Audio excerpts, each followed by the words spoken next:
Ladies and gentlemen, esteemed panelists and future leaders, welcome to this monumental webinar hosted by Not Incorporated, dedicated to navigating the transformative world of historically Black colleges and universities, popularly known as HBCUs.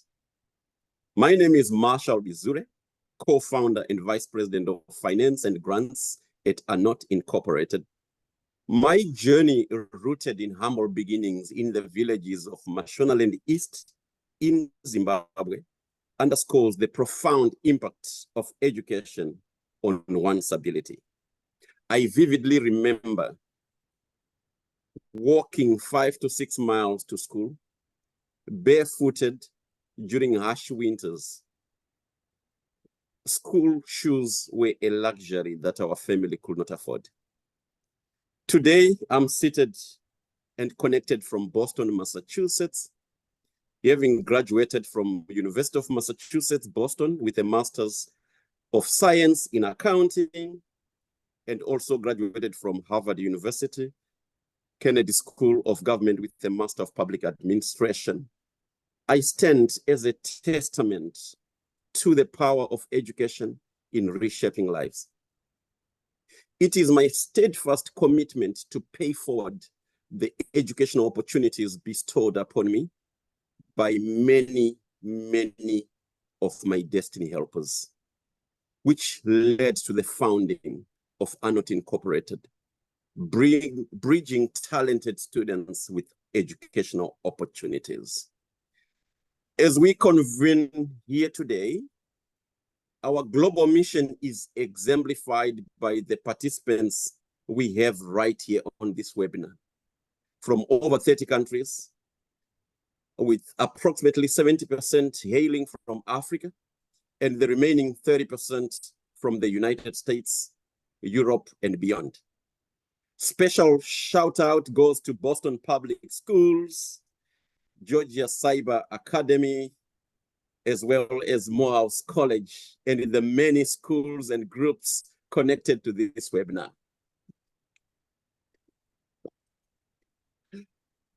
Your presence enriches our dialogue, and we extend a heartfelt welcome to each of you.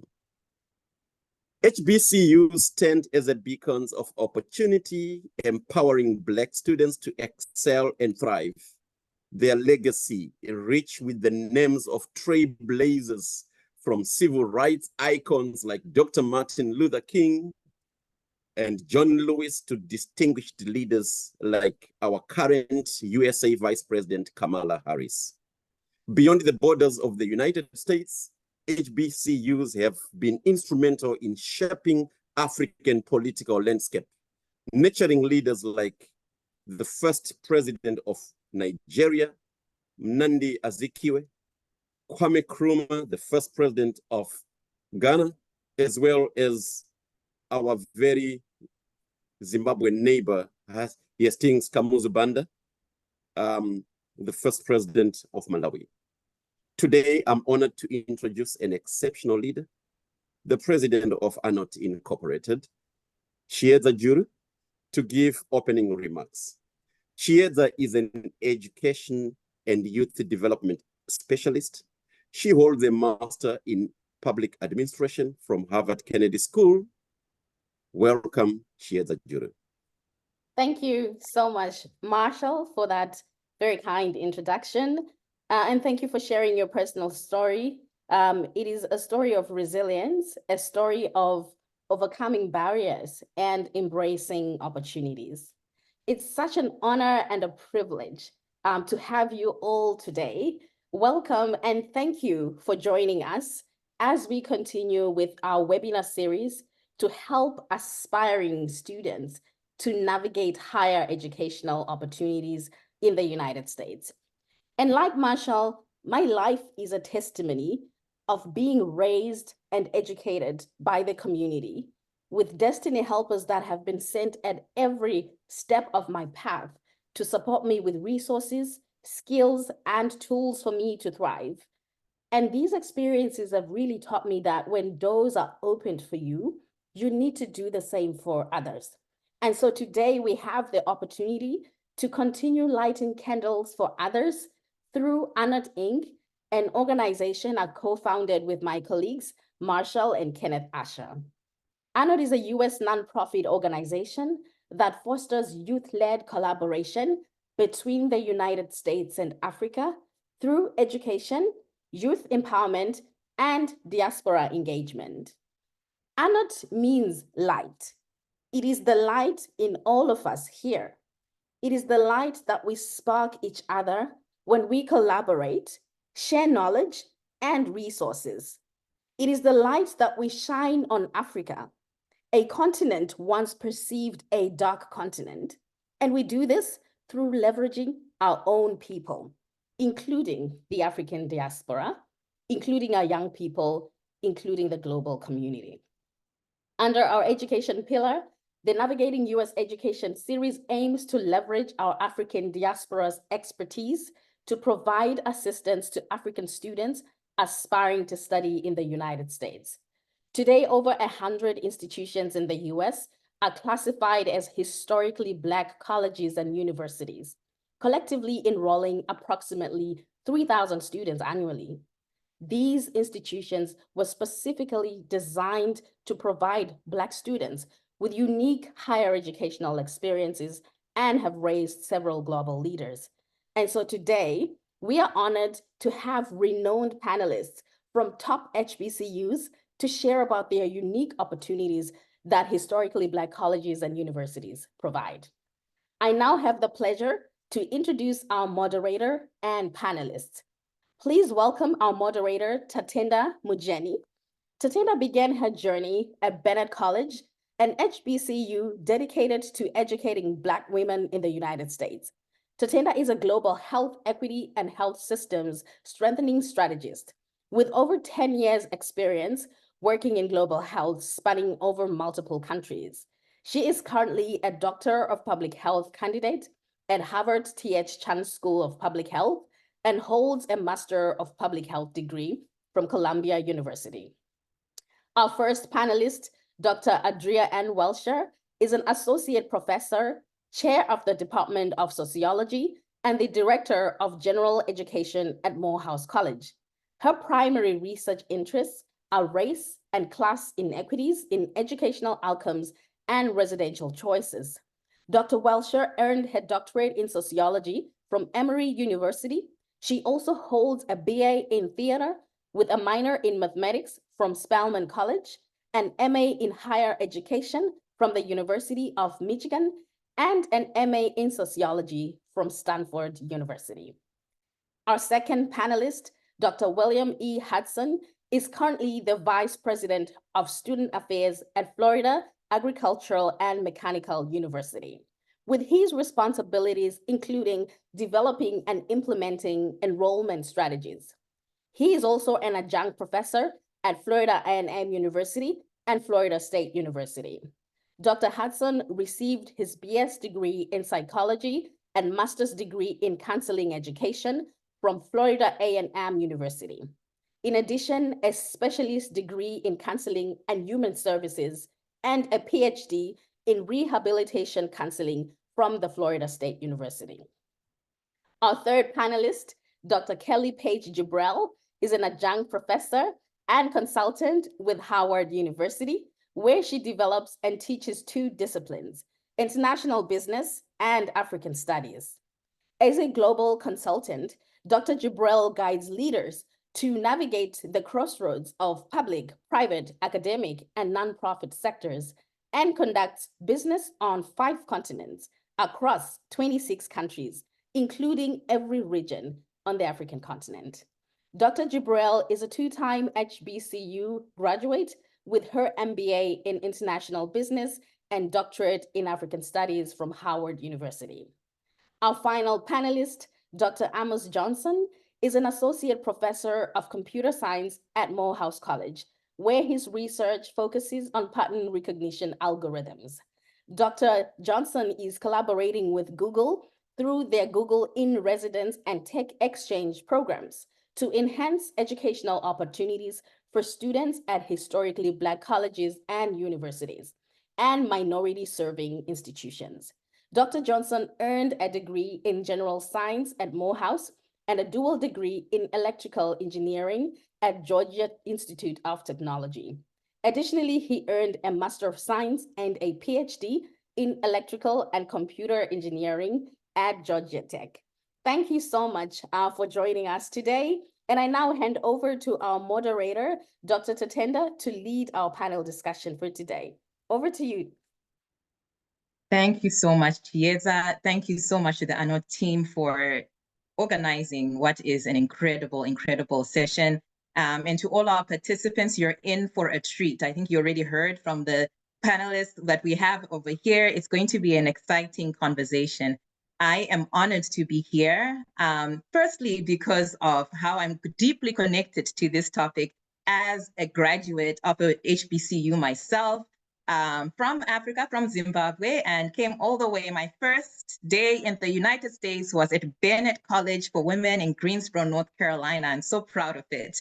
And here we have colleges from all over the US that you're going to hear about what I would like to say the HBCU advantage, right?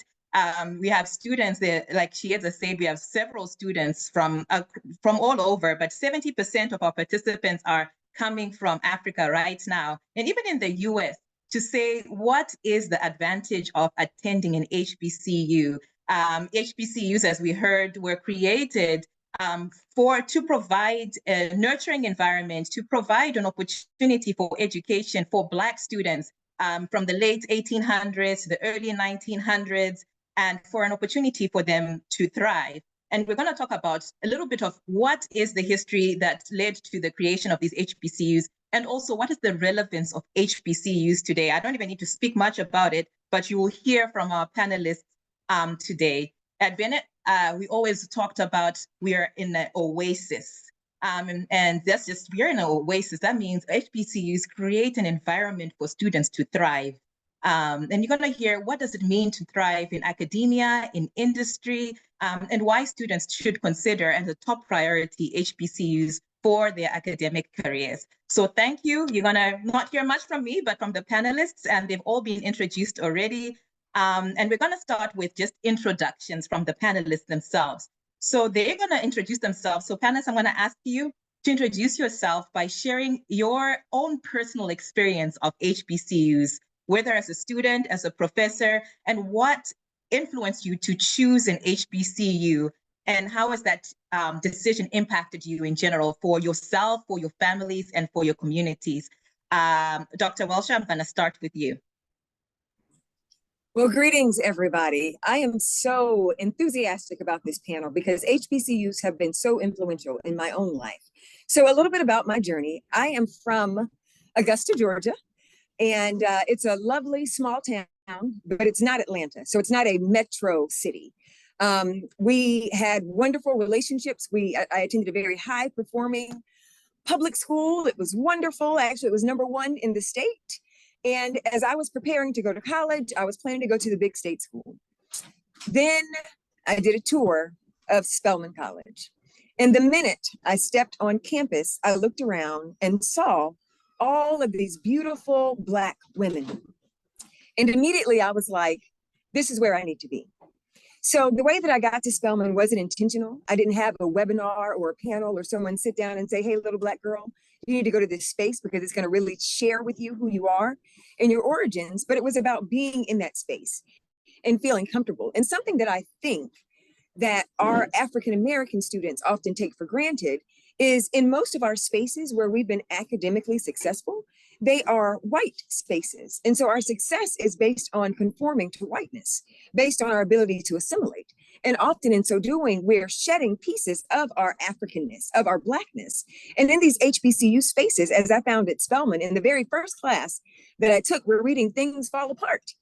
I'd never even heard of Achebe. I had no idea that there was even literature that came out of the continent in that way, in my education at the #1 public school in the state of Georgia. So immediately, once I stepped on Spelman's campus, I was able to shift my perspective as to not only who I was, I was in the broader world, what it meant to be a part of this diaspora. Had never heard that word before I got to Spelman, right? And here we are now representing it so beautifully.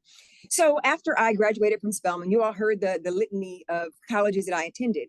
And one thing that I am positive of, without a doubt, is that the confidence that was imbued in me at Spelman by being with sisters who pushed me, who challenged me, who encouraged me, who reprimanded me as necessary. We're family, right? So in family, sometimes it's good, sometimes it's bad.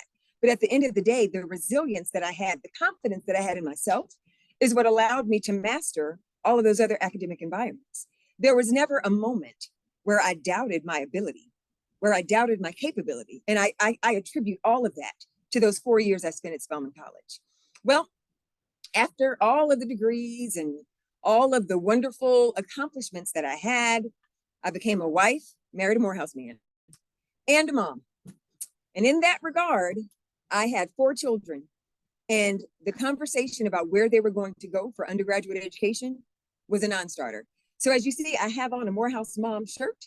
So one of those 3 is a freshman at Morehouse. My daughter is a junior at Spelman. And my eldest is a graduate of Howard University. So when I say that we're all in as a family, we're all in. And just to pause and add one more piece before I get the unmute, you're talking too much. My mother is a graduate of Voorhees College, now university, which is also an HBCU. It's a smaller one, you won't hear much about it.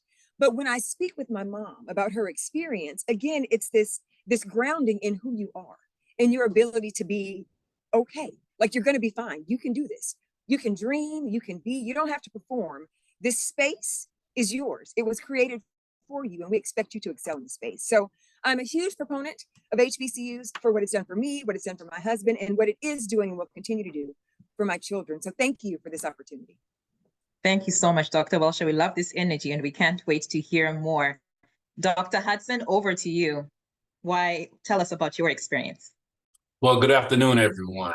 I come from even a smaller town, Dr. Welsher. The only thing we have is the church. And from Marshall, we were much more barefoot because we had dirt roads as well. My small community is called Jacob City, Florida. It's in the panhandle of Florida. Very, very small. Those that know anything about Florida and Alabama, it's between Marianna, Florida and Dothan, Alabama. So that tells you how, and it's a farm community. So we lived on a farm as well. I actually lived in several different places. I was what some would call was a problem child. So I got in a lot of trouble. I lived in Carroll City, Miami. I lived in East Orange, New Jersey. I lived in Southside, the city, Chicago, and ended up with my grandparents in Jacob City, which probably saved my life, but also helped me fuel my fire for education. Was misdiagnosed with a disability in 7th grade and actually learned that I had some academic talent. I was just bored in the classroom.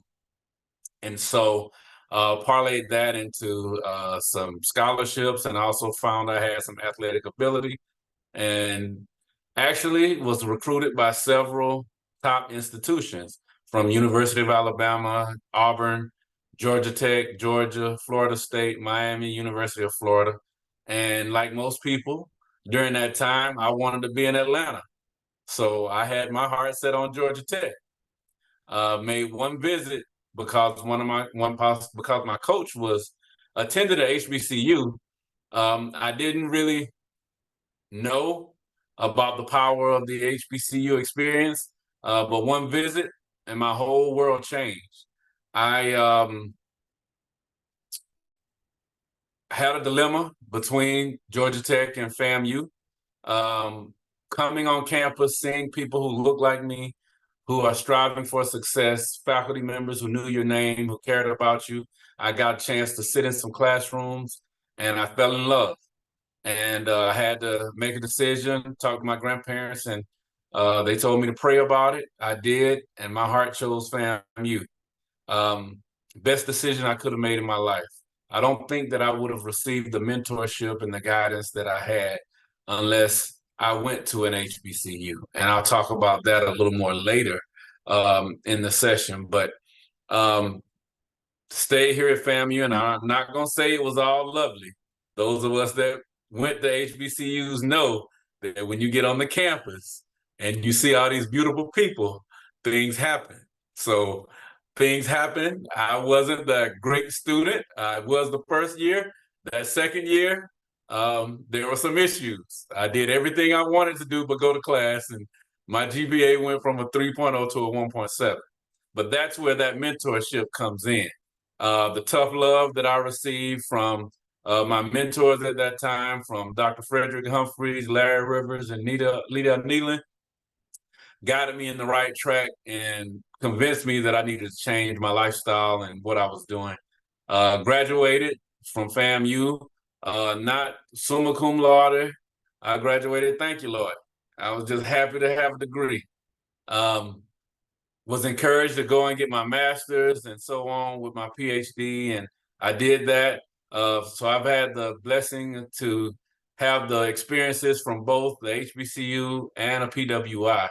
And so that has led me into this profession, being a mentor to students, but also guiding them through the process to success. So I'm going to stop right there because I don't want to take up too much time, and we'll talk more later. So thank you. Thank you so much, Dr. Hudson. And hearing what was exciting is hearing the connections. To say it's not far-fetched from Marshall and his upbringing in Zimbabwe and your own upbringing in small town America. We can't wait to hear more. Dr. Jibril, over to you.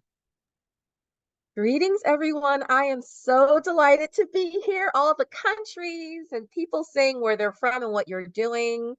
What a fabulous panel for us to open up our hearts and our minds and experiences for you, which is really the HBCU way, which is something I appreciate. I'm originally from New Haven, Connecticut, and that's where Yale University is. But my family origins are also small town in the South, North Carolina. And recently, my family discovered that the way we came to New Haven, Connecticut was my family helped the Union Army during the Civil War by feeding them. They were very resourceful. And so the Union Army agreed to bring up a family member to the North from the antebellum South.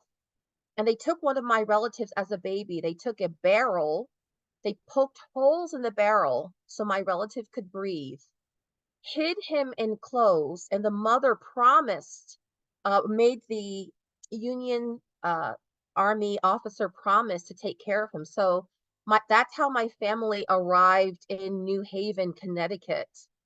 That baby grew up and went on to Yale University, and also my great-grandfather and uncles. So I actually represent one of the first Ivy League Black legacy families, but that was our origin. And so that's how we were there. So a lot of us have history that, shows we've had to make a way, but we tap into our ancestral power and know-how, right? And forces, certainly. So why didn't I go to Yale? I did study there as a part of an educational program. We're talking about education, but I realized it wasn't really a good fit for me. So I did go to women's college, Mount Holyoke College in Massachusetts, and it's the oldest continuing women's college in the world. And before the Ivy Leagues were co-ed, admitted women, you had the counterparts known as the Seven Sisters. And Mount Holyoke was the sister school to Dartmouth University. So I did study in the Ivy League system for my undergraduate studies. But in my family, there was also a Howard connection. And growing up in an Ivy League town, it was very well understood the benefits and riches of both Ivy League institutions and especially HBCUs. And so you were considered very lucky if you had the experience of both. So I decided to go to Howard University for my MBA. And one reason was because they really bred Black diplomats. And I thought I want to be an ambassador. So that was one of the reasons why I moved down to Washington, D.C., where I'm currently based still. And when I joined Howard, the MBA program did not have an international business concentration. And I was adamant about that because the first African country I visited was the Great Zimbabwe in 1994. So I have been traveling back and forth to the African continent for 30 years. So we talk about diaspora and connections, it's just inherent. I've been to 15 African countries, some 5, 6, 10 times.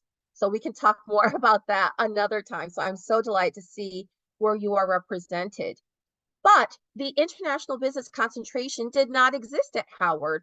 And so I spoke with the administrators in the program and we decided to build it together. So I ended up being the first and only international MBA graduate at the time. But as I say, more importantly than being the first, I was not the last. That was part of the legacy that I left behind, and shows you the kind of freedom you can have at HBCUs. If you have an idea, you are able to really leverage that and make it something for yourself and for others. So I went on to corporate America, where I was very successful as a global strategist.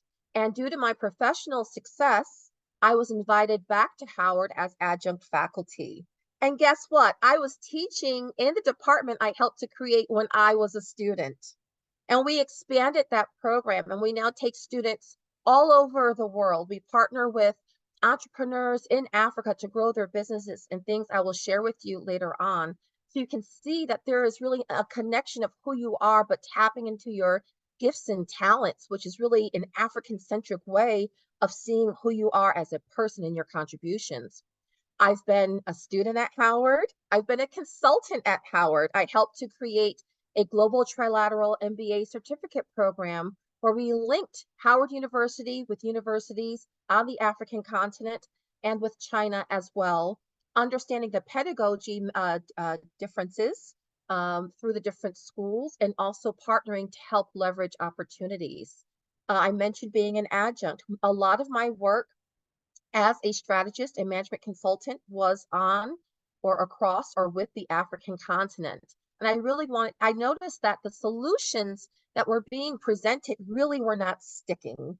And as you heard in my introduction, I've worked all over the world. So even if there were similar countries, let's say in South America, when it came to Africa, it wasn't working. So for that reason, I went back to school. I went to Howard again in the African Studies department, where I earned my doctorate.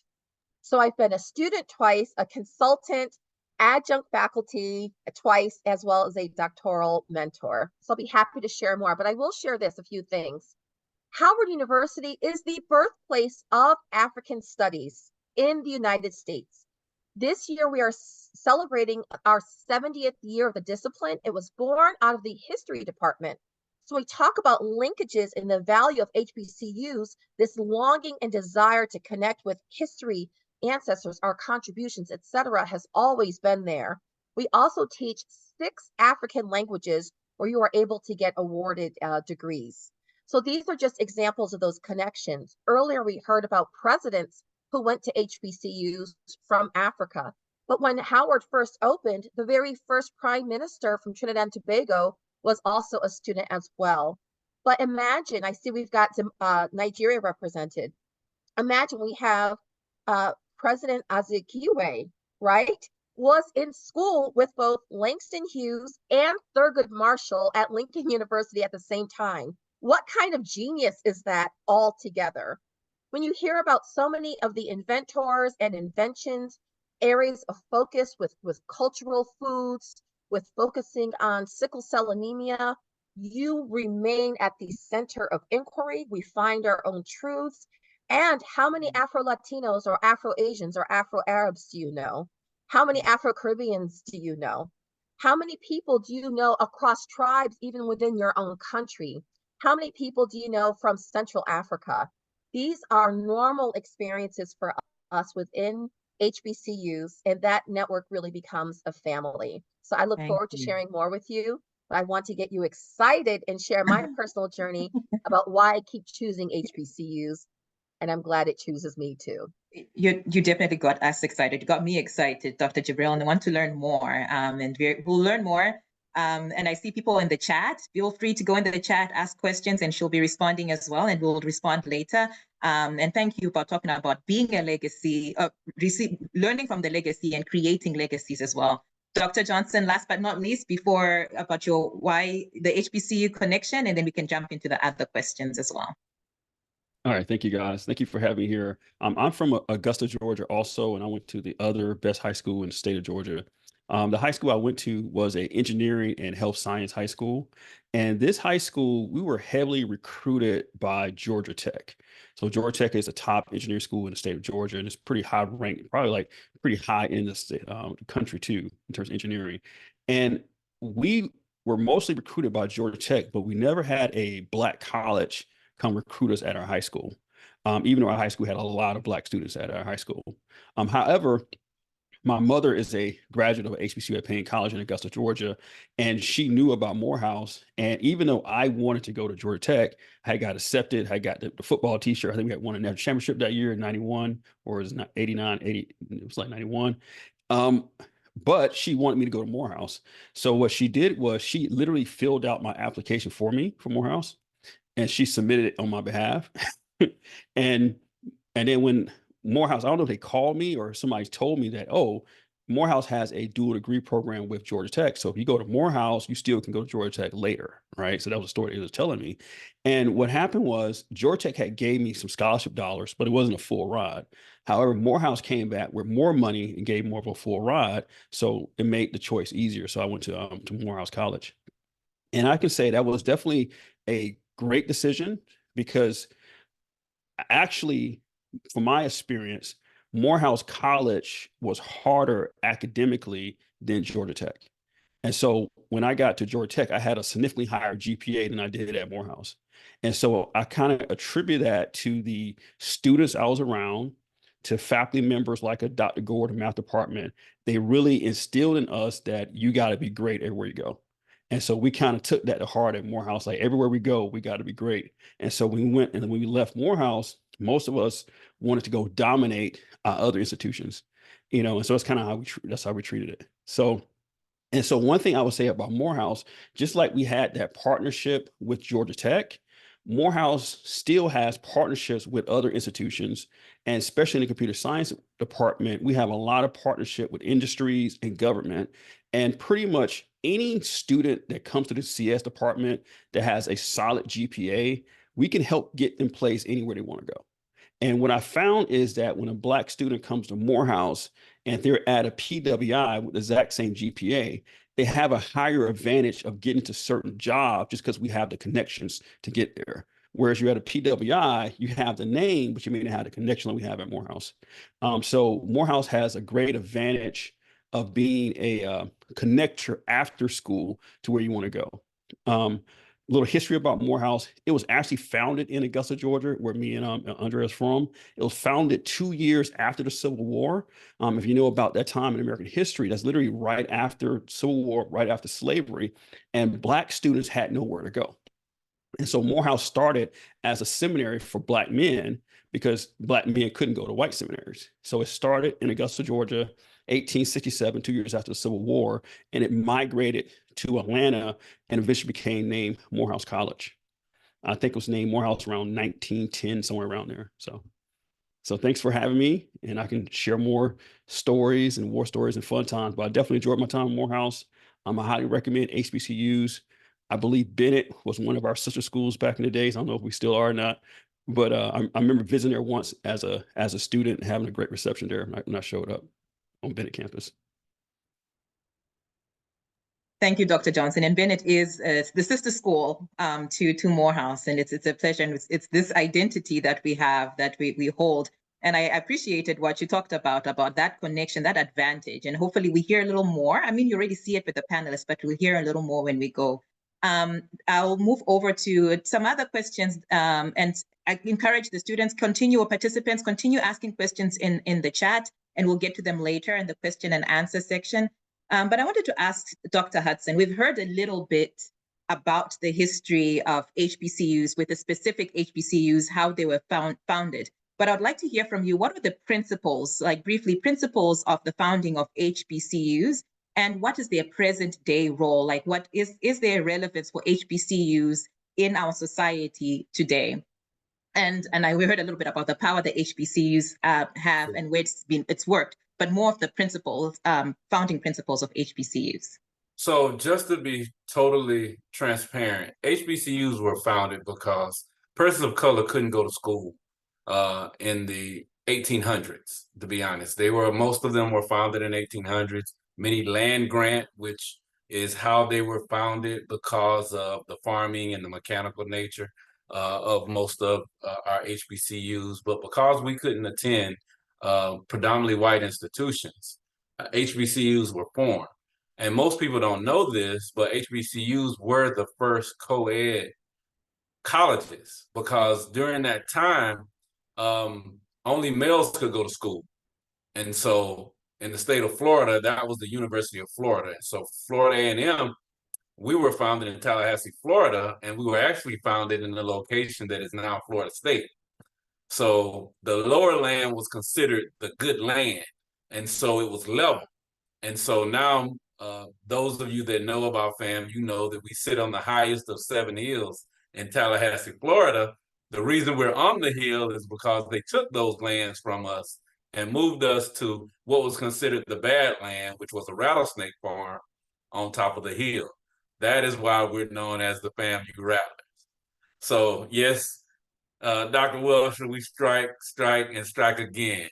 But that was the basis of the founding of HBCUs, to provide an opportunity for education for persons of color. We were the first co-ed, and also we've never discriminated against other people attending our institutions. And so although we are historically Black colleges and universities, if you look at our institutions in certain majors, you will see a very diverse population on our campuses. And so with that being said, there has been a lot of talk over the last 20 years of, are HBCUs still relevant? And I emphatically say that they are. If you look at the number of doctors, lawyers, educators, engineers, architects, and I can go on, veterinarians, who are now very successful, their colleges of origin were HBCUs. We build the foundation for individuals and provide the resiliency and how to deal with the global economy on our campuses. And so our students are able to go out and be successful in the corporate environment, the classroom, all aspects, because they get that foundation at our institutions that helps propel them. All of us like to say, discover who you can become at an HBCU, because we're going to help them prepare for that global economy, and they're going to be successful because of the networks that we have as well. And it's not just any individual HBCU. We have that community that when you see someone with a Morehouse shirt, Spelman shirt, FAMU shirt, any of the institutions, you automatically gravitate to them, and that conversation could be had. And you can feel that warmth and that love and that support. So HBCUs are very important to the global society, not just in the United States, because we have international students that are at our institutions as well from all over the nation. But we also send our students internationally to do study abroads and things of that nature. So that's just a quick down and dirty of why we are important, why we're relevant, and why we will continue to be relevant in society. Thank you so much, Dr. Hudson. And I want to pick on what you just talked about just even having international students in HBCUs. But we have I think many of the people who are here today, some of these HBCUs, some are more popular, I guess, globally, and you might hear them, Howard, FAMU, the larger ones, but the smaller ones, people might not know about as much. When you're talking about pursuing your college or even graduate studies, people are typically speaking about Yale, about Emory, about Georgia Tech, about these institutions, these predominantly white institutions, and they're associated with rigor. And then not so much, I wanted to talk about, what about the rigor of HBCUs? Do you, reflecting on your own experience or experiences of others, would you comment on the educational experience and the rigor? And you talked a little bit about Georgia Tech that HBCUs provide and why students might consider HBCUs as their top choice. Now, was that for Dr. Johnson or myself? Because the rigor is just as rigorous. It's actually more rigorous. That's why the resiliency that I talked about, you gain that at HBCUs so that you're prepared when you get to the PWIs, that they cannot deter you from your goal because you've already had it much harder in the beginning. And so the rigor, I think, is more difficult at HBCUs because the expectation is higher and they're going to hold you accountable. Whereas at a PWI, you're a number. You can either pass or fail. They don't care. They're going to get their money anyway. But at an HBCU, the expectation is for you to be successful. We believe in your innate ability, but we're also going to hold you accountable for making and contributing to your success. And so that's a big difference in what I know from my experience at a PWI and an HBCU. But the other part to that is you have cohorts at HBCU that are going to rise with you and are not going to let you fail.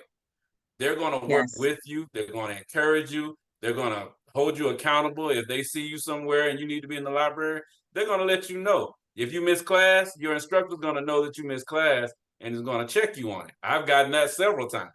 So, so there are just little intricacies that HBCUs provide to help students not only mature, learn their time management, hold themselves accountable and hold each other accountable and strive for success. Thank you, Dr. Hassan. That was for Dr. Johnson, but I can tell that you're excited and passionate about this topic. And Dr. Johnson, I'll just to add to that, just in a minute, just maybe your own experience about attending Morehouse and how it prepared you to thrive in the world. And would you say that you encountered struggles after post Morehouse, or you were able to, with the thriving, you can see an HBCU experience preparing you to thrive? And it might be yours or from other experiences from students that you have also molded yourself. Yeah, thank you. So as Dr. Hudson was saying, one of the biggest difference with the HBCU experience and the PWI experience is that the professors are actually holding you accountable from a personal level, right? So when I was at Georgia Tech, if I didn't get a good grade, I didn't feel like I was letting anybody down, right? But if you get a good grade, you get a bad grade at Morehouse, you feel like you're letting your mom or dad down, right? They take a certain level of care to make sure you do well. And so that care makes you do well kind of makes you want to do well for them, right? And so that kind of creates a different dynamic. I will say in terms of the preparation, one good thing about HBCU is it removes the racial issue out of the equation. And most PWIs, sometimes you're dealing with different racial issues or people against me because of my race. That dynamic is completely gone from HBCU. So which means that you're allowed to kind of mature in a protective environment that gives you the opportunity to build up your self-esteem, build up your character, and build up your knowledge. And so when you go into a PWI, you've had your formative years have actually prepared you to know that you're good at what you're doing. So when I went into Georgia Tech, I expected to make good grades. I didn't go in questioning if I could hang with these particular guys and ladies. I just knew that I could do it. And Morehouse instilled that in us, that wherever you go, you're supposed to be the top. We had this concept of the talented 10th, right? And everybody at Morehouse is supposed to be the talented 10th. And everywhere you go, you're supposed to dominate. And so that 4 years of that really kind of elevates your game a lot. Thank you so much, Dr. Johnson. I'll go to Dr. Welsh, and then building on that, I guess it's just this HBCU experience, as we say, the HBCU advantage. And you attended Spelman College, and then you went over and attended other really prestigious, predominantly white institutions, Stanford University and Emory University. And I think what we expect is that we use those networks, and we already heard someone talk about it earlier about tapping into this HBCU network as well, and that HBCU advantage that we have.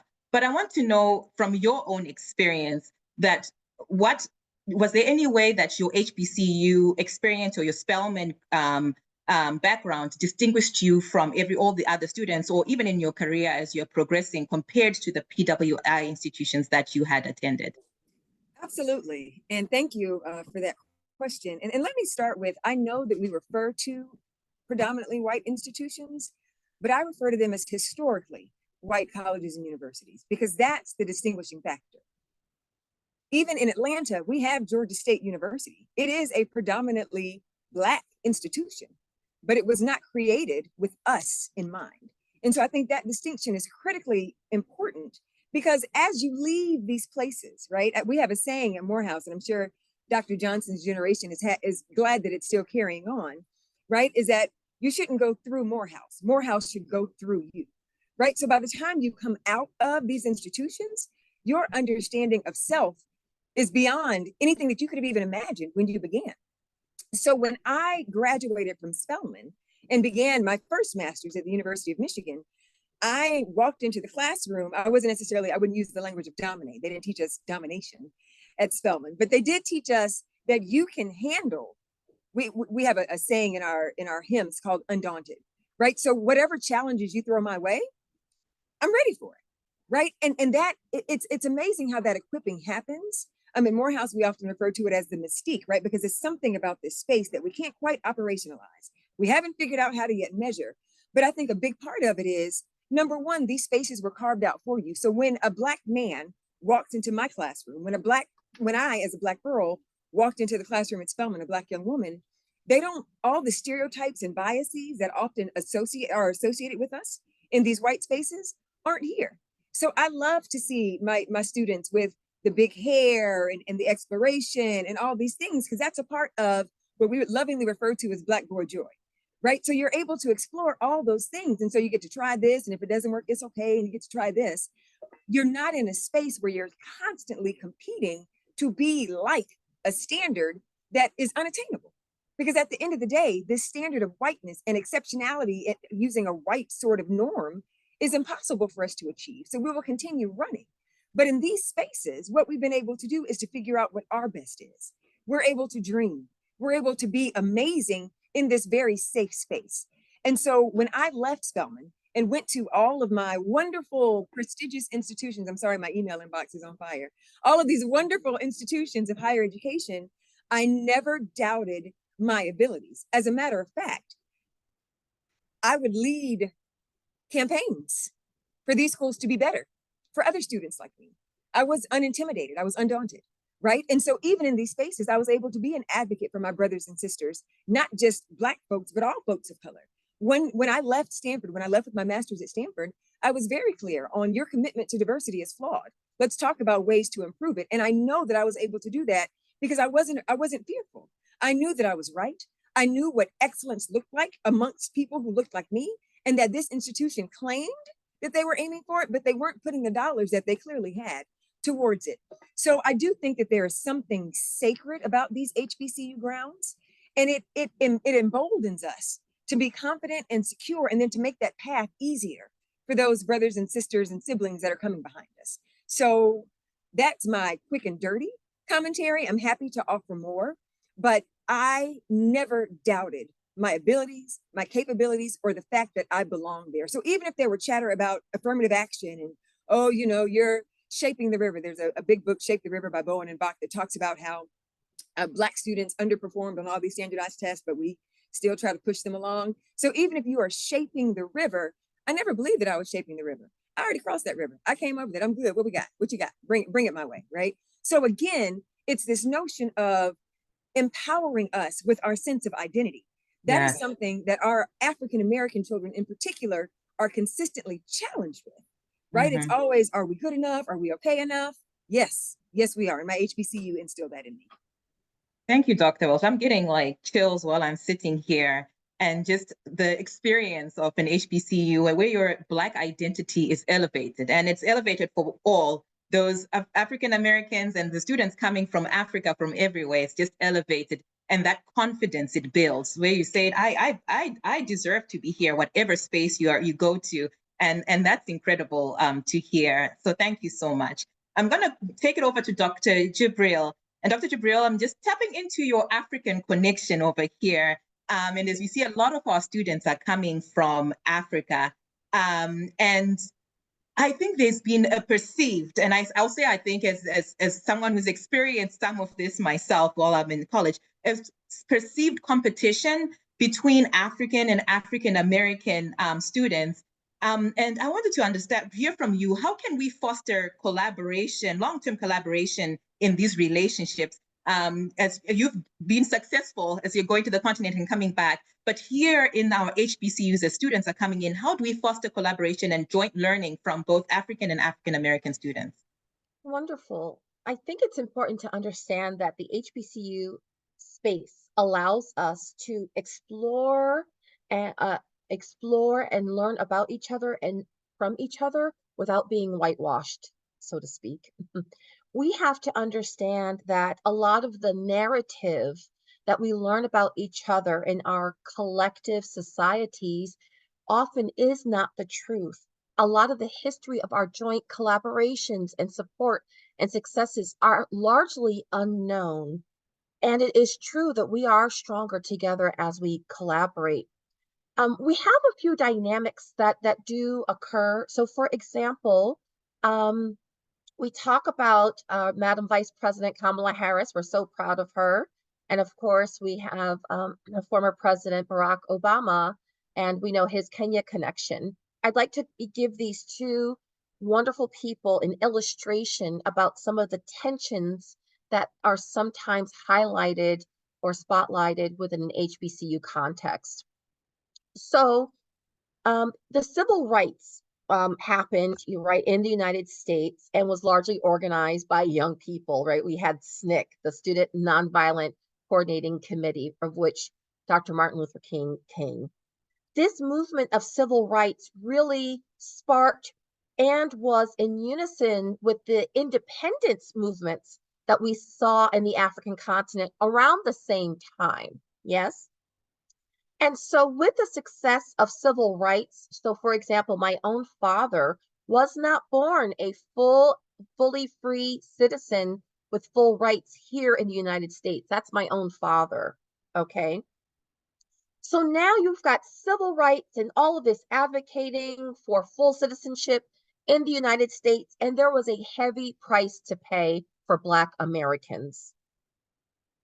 There was a movement to understand there had to be more Black representation.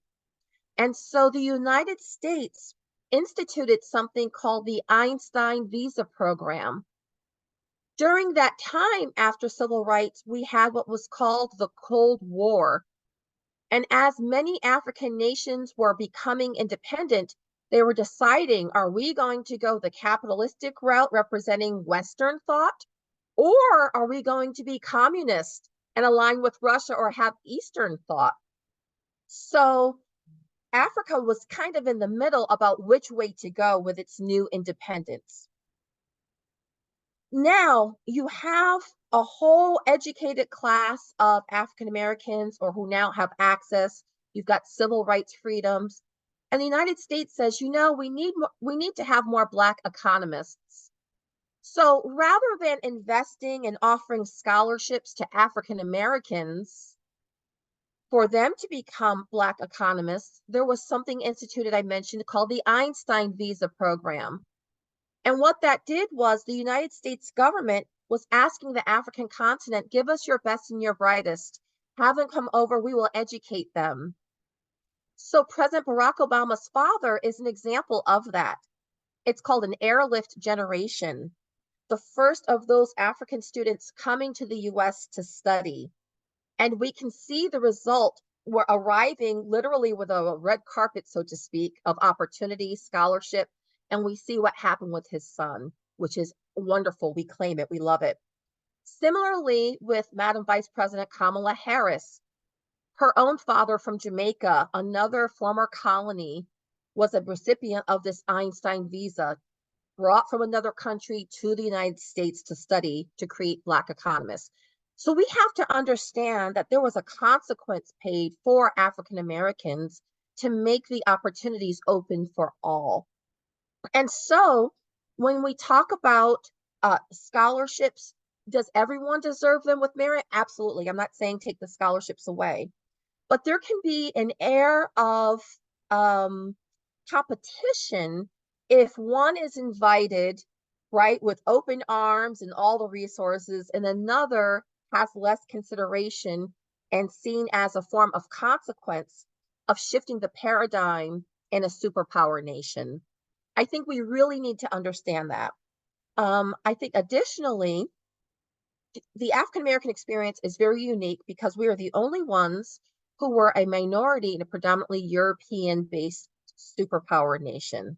So everyone else has grown up with people who look like them or systems like them as well. Okay. So there was a desire for us to preserve African culture. That inquiry never left. So you did not see as much, let's say, skin lightening or aspiring to be European or only wanting Parisian designs. And so there was this kind of romanticism, fantasy, if you will, of trying to hold on, when in many of the African and Caribbean nations under the colonial system, whether it was the Commonwealth or Francophone, really were aspiring to a more Eurocentric way of being and expression.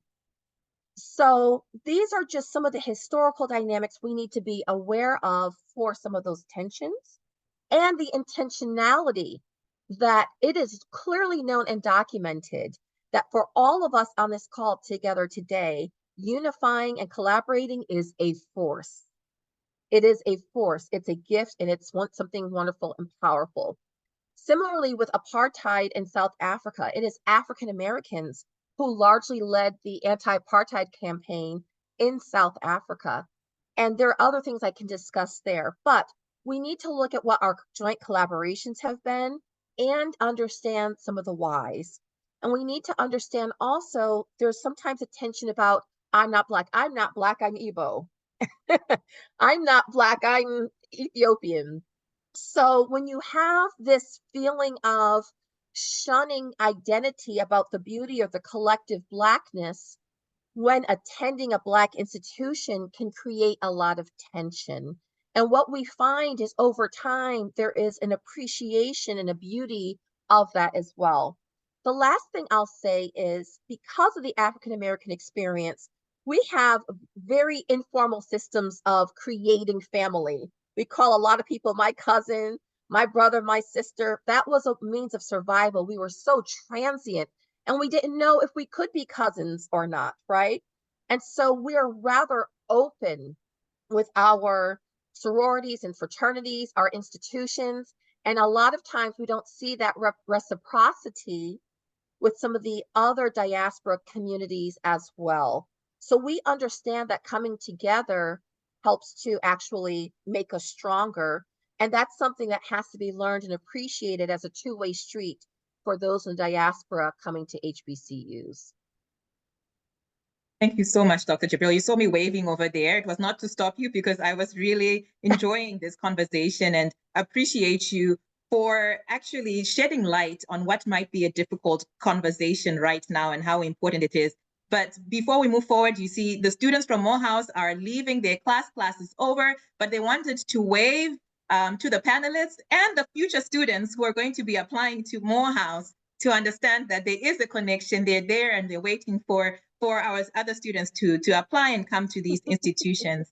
And Dr. Jibril, I really appreciated you talking about, you ended it with more of like the advantage that we have and the force that is there is possible for our collaboration, something you're already doing with your like your global strategy work and working in the school. And I hope that, yes, we as students, as we're coming in as African students, understand this history, sometimes a difficult history, and there's an understanding from each other, and we're able to learn from each other as you're starting this college experience. One that I had to be checked at some point in time when I was in school myself. Sometimes we're coming on a place of privilege. Even if I'm coming from Africa, sometimes I'm on a privileged platform with my fellow students from here, from the United States, and to say, how do we work together? And I believe that me being here today is just a testament of what it means to understand each other and work together towards this understanding. We are running out of time, but I just wanted to ask briefly for Dr. Johnson about, I know students want to know about applying to the schools, to Morehouse, for instance. We just saw Morehouse students come out and from other HBCUs, but what is Morehouse College known for culturally and programmatically? And what are the typical admission requirements for Morehouse College? I'll give you like a minute, and then Dr. Hudson can talk about similar of FAMU. So one of a single sex school, a male school, and then one from a co-ed institution as well. Yeah, thank you. Thank you. First of all, like I say, you don't have to be Black to apply to Morehouse, but mostly Black people do apply to Morehouse. And we're all male school, and we don't have any special requirements in terms of how to apply. You just go directly to our website and you fill out application, send your transcripts, and you'll get the same treatment as any other student that apply to Morehouse. Morehouse has this concept of diamond in the rough concept. And so what the diamond in the rough concept is that maybe a student had a tough high school experience, and because of their tough high school experience, they weren't able to shine. But if we can identify that, okay, maybe the grades may not be there, but they think there's something there that when they come to Morehouse, we can bring the diamond out of them. We do have that type of concept. So even if you have a lower GPA than what you should have, still apply, because we're still looking for those students. We may look past that if we see something in you that Morehouse can nurture.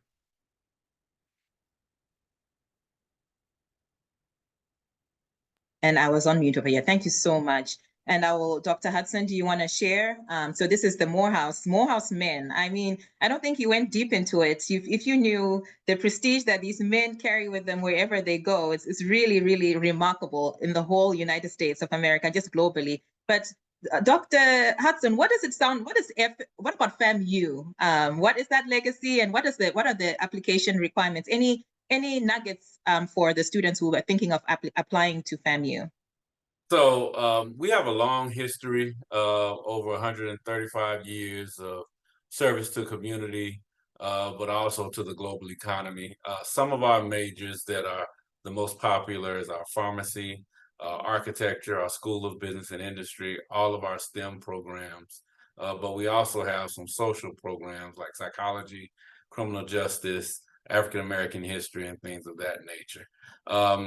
For admissions for undergraduate students, and we do have a program, our international program works directly with our international students to help them apply and make sure that they are eligible and help them fill out their I-20 and everything else. I saw some of the questions. Do we help with those types of items? And the answer is yes, we do, to make sure that those students have a smooth transition. We also check the financial sustainability, but there are also potentially some scholarships that students can apply and be eligible for as well.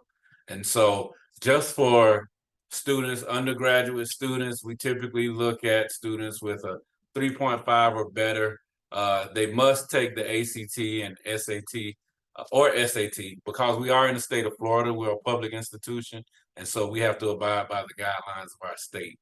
And so for the SAT, we look at the subtest scores in Florida, which is a minimum 530 math, 520 English writing language, and on the ACT, 23 math, 22 reading, and 20 on the English portion. For our graduate students, each program is different.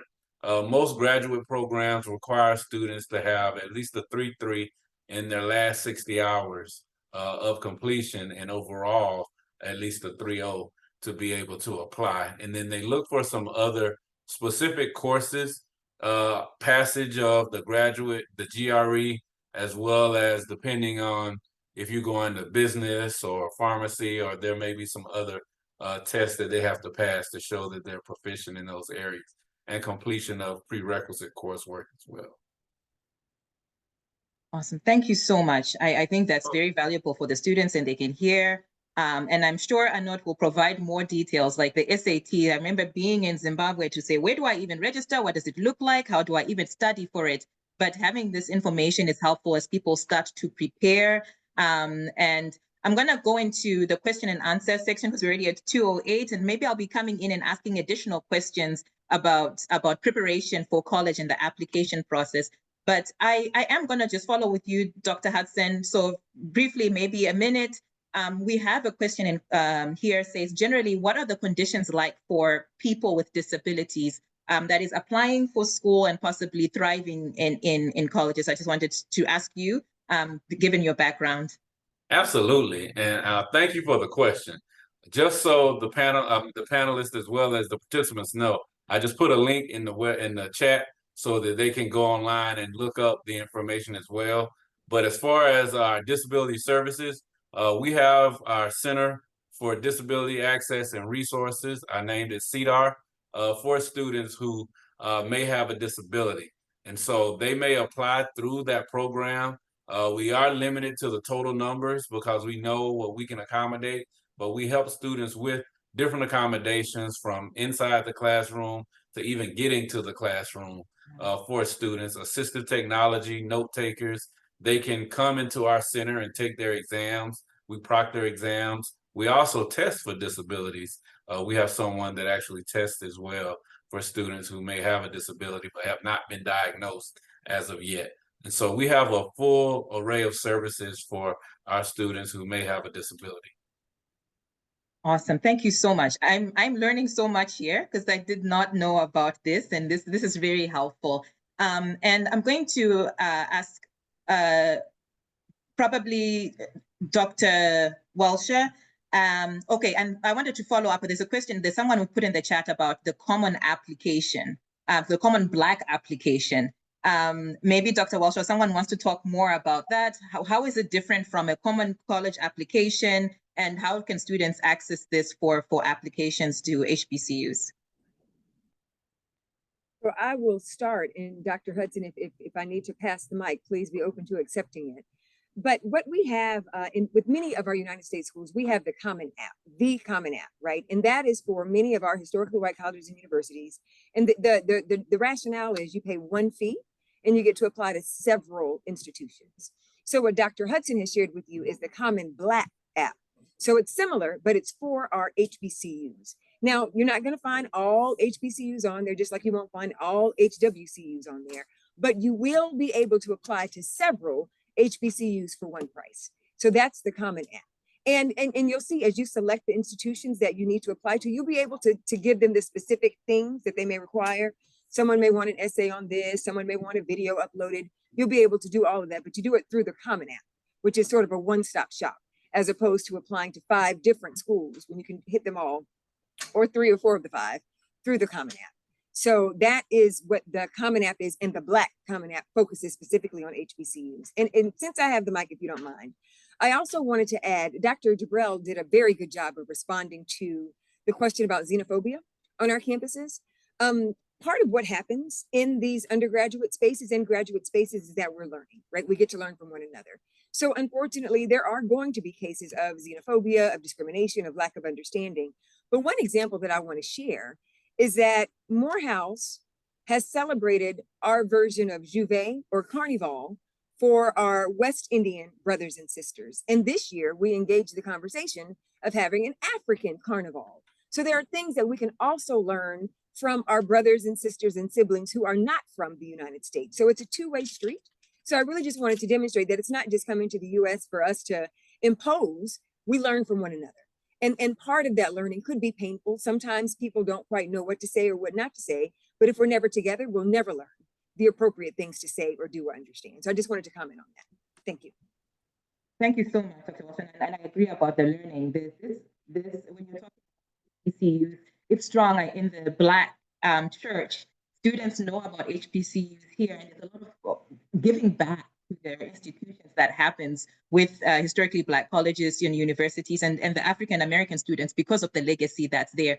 Something that I believe that as African students we can learn about, even our high school that we went to, and just what it means to be an alumni and to give back in this environment. So much to learn from each other, and that is really, really great. I'm really grateful for that. One more question, and that is to do, Dr. Johnson, I'm going to ask you to talk about, are there any scholarship opportunities for Africans or international students?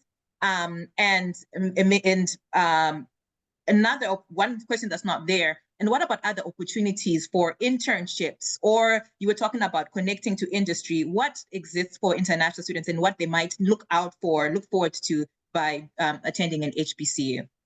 Yeah, I'm going to punt on the scholarship part. I'll let Adria see. She knows about that part at Morehouse. But we do offer scholarships at Morehouse for students, both internationally and domestically. In terms of the opportunities I'm thinking about, so for example, we have this program called Google in Residence Program, where first semester CS students are taught by software engineers from Google. And during that first semester, they get the inside look of what it's like to be a software engineer at Google. And they prep these students to pass the technical interview process. And they kind of get a VIP escort into the applying process for a summer internship with Google over the summer. And so if they do well in the class, they do well in the internship, they do well on the interview, they'll get asked to apply to Google for the summer, and they can get. And once they get that first internship at Google, there's I guess it's their freshman, sophomore summer that opens the door to full-time employment 4 years later. And so we have several partnerships like that. If you were an international student or a domestic student, where we're able to place students in certain companies.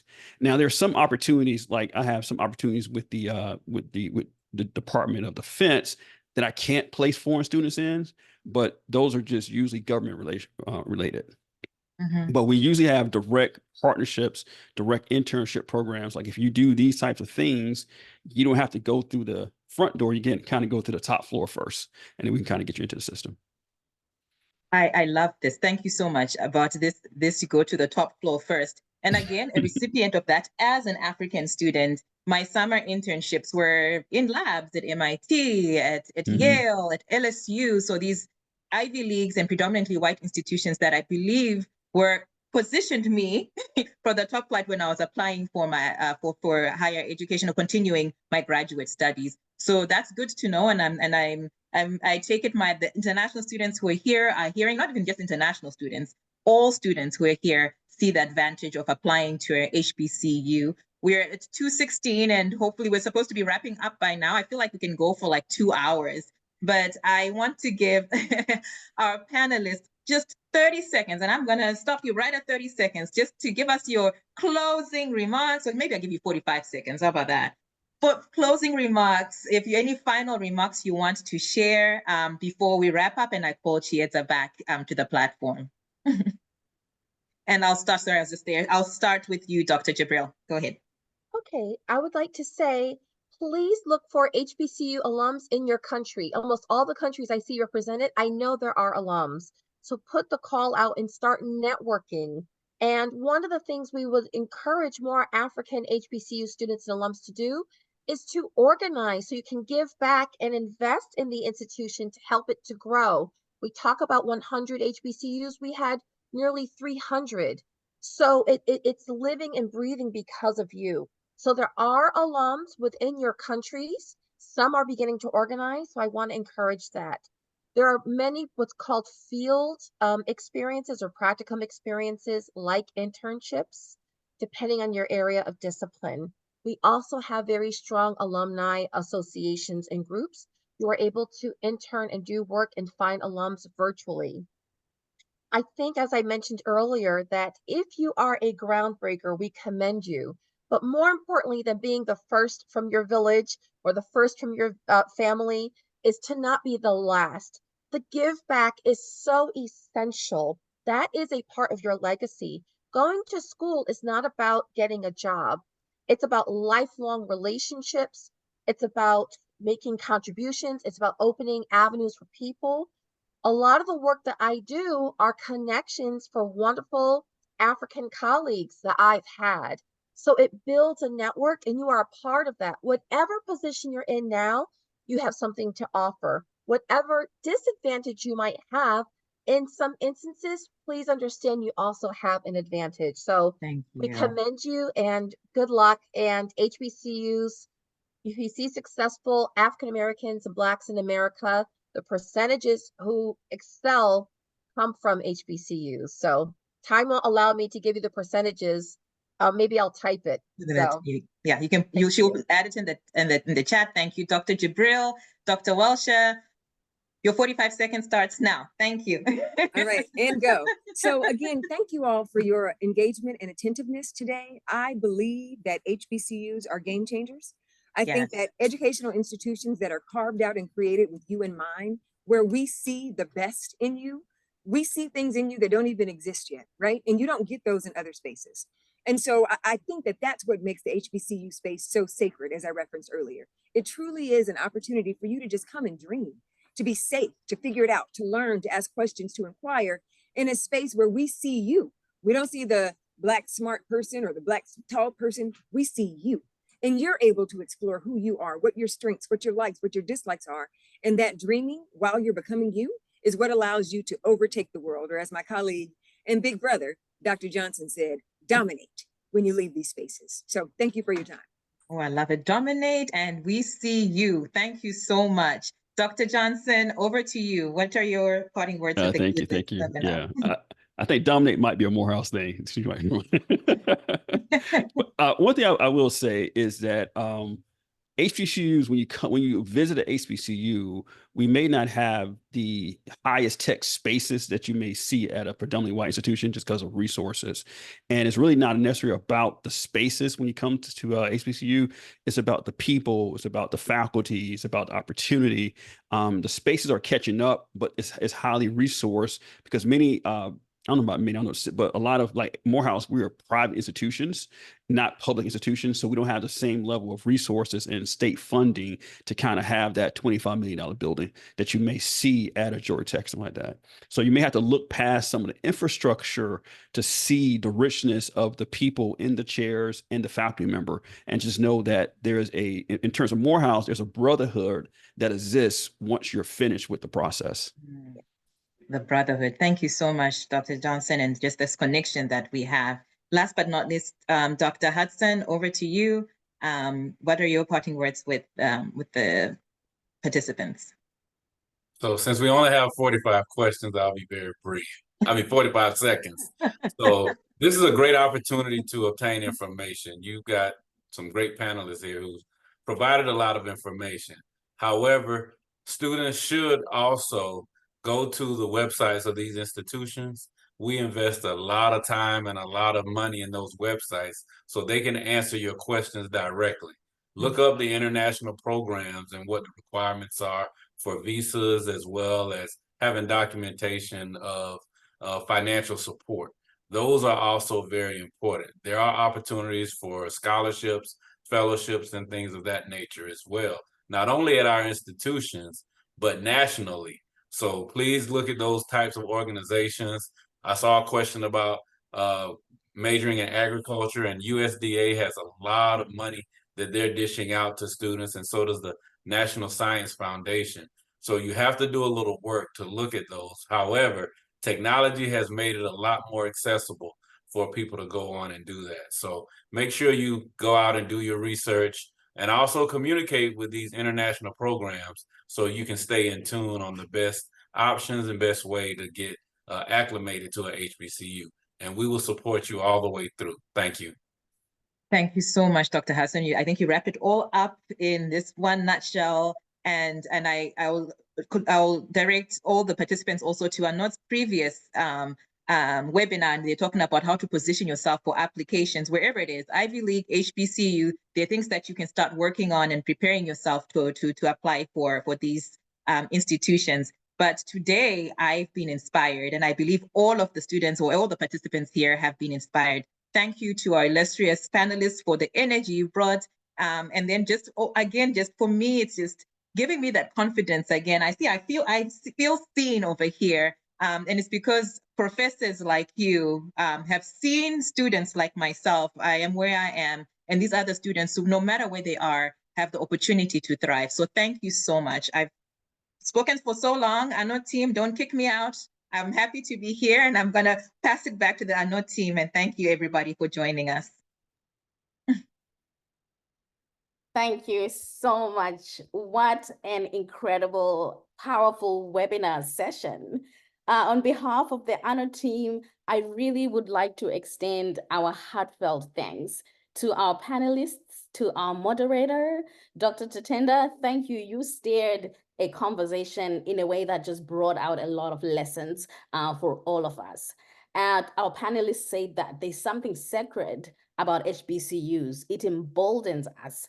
It empowers us with a sense of identity.